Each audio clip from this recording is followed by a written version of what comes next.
3 seconds.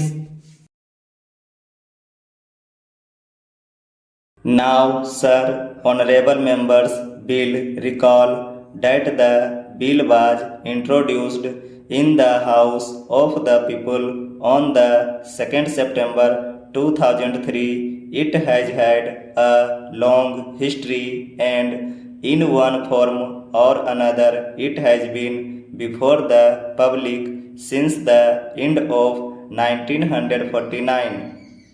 In the statement of objects and reasons, the various stages through which the bill has passed since 1946 have been summarized, and I need not recapitulate on this occasion the circumstances in which the then Government of India took the decision in early 1946 to initiate an inquiry into the reform of our company law.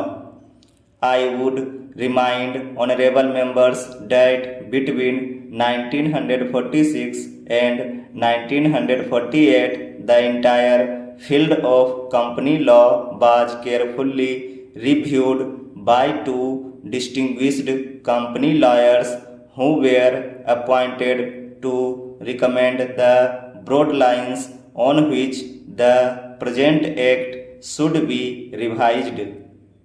Their recommendations were examined in the then Ministry of Commerce and certain tentative departmental views which emerged were circulated in a comprehensive memorandum to all recognized trade and industrial associations, bar associations, the high courts, and the state governments.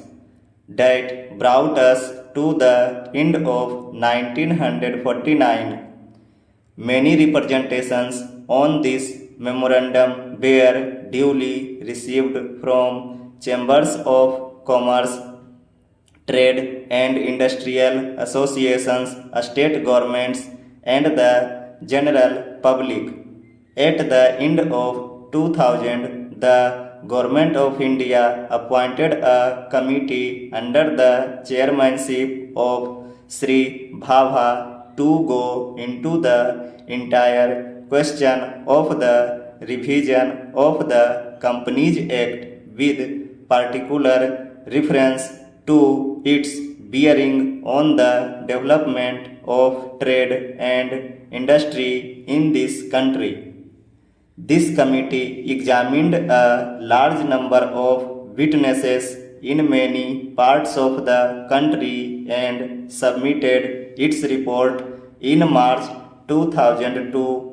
This report again was circulated to all state governments, chambers of commerce, trade associations, high courts, and many other bodies. At the same time, a special officer was appointed in the Department of Economic Affairs, Ministry of Finance, to examine the report in the light of the views received from the interested public and to submit proposals to government for the revision of the present act. The bill now before the House is based largely on the recommendations of the Company Law Committee modified in a few particulars. Honorable members will notice that so far as public relations go, the bill has covered adequate ground.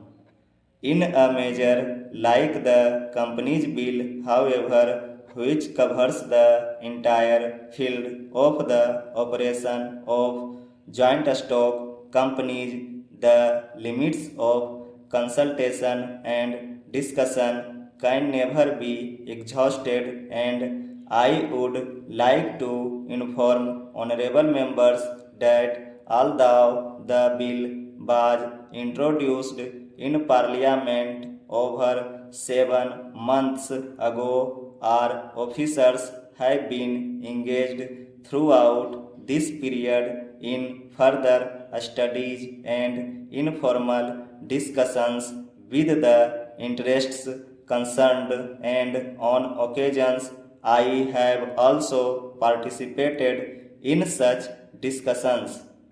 I have also given some further thought to some of the issues arising out of the bill, and I propose at the appropriate stage to bring before the select committee any changes in the provisions of the bill which seem to me to be worthy of consideration in the light of this further examination.